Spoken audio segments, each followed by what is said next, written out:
Ian Ziva for KTN. The tiff between the Council of Governors and the Senate County Public Accounts Committee escalated today, with the Homa Bay Senator Moses Kajwang dismissing a meeting planned to iron out the differences between the two entities. As our political affairs reporter Ian Kitani now reports, Kajwang and other committee members emphasized that the meeting will not dictate how they will undertake their oversight mandate, and that the county chiefs must be held accountable. Barely 3 days to the said meeting, slated for 26th February, the Senate County Public Accounts Committee appears to have escalated the matter.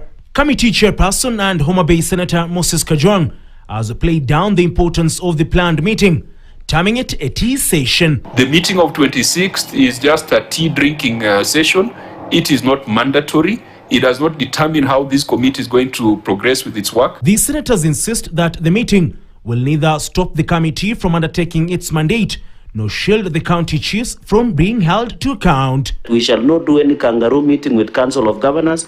First, Council of Governors is not a legal entity. It is not anchored in any law. It is a boys' club of professional gossip that we should not even be discussing in this committee. The COG does not exist anywhere in the law. The governors are in material breach of the preconditions for the meeting that they requested next week. I will be advising the House in my capacity as a leader of the House that we will not sit down with constitutional delinquents.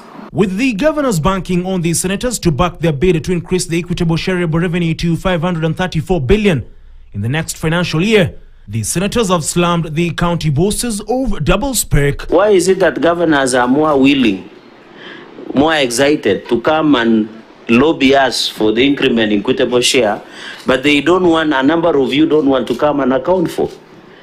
We should be fair to Kenyans. When being appropriated, you should be ready to take it, but when it comes to account the way you have done, you have to account for each and every money that we give you. On the other hand, we also hold the knife. The Finance Committee of the Council of Governors was meeting the Finance Committee of the Senate, arguing that we should allocate more than 500 billion to county governments. We would be happy to allocate even 600 billion or 700 billion, but you must account for it. Vocal Nairobi Senator Edwin Sifuna, who was adversely mentioned by the Council of Governors as among senators harassing county chiefs, did not shy away from blasting the governors. But this running and hiding and chest thumping that we see out there, Governor, some of us, we are made of sterner stuff. There's no one who can threaten us, who scare us.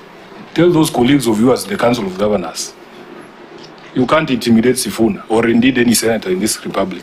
They must show up here. Their sentiments come after 6 governors gave committee invitations last week a wide berth. This is despite a section of governors still appearing before the committee, with Kiambu Governor Kimani Wamatangi today appearing before the Kajwang-led committee. Ian Kitani for KTN Prime.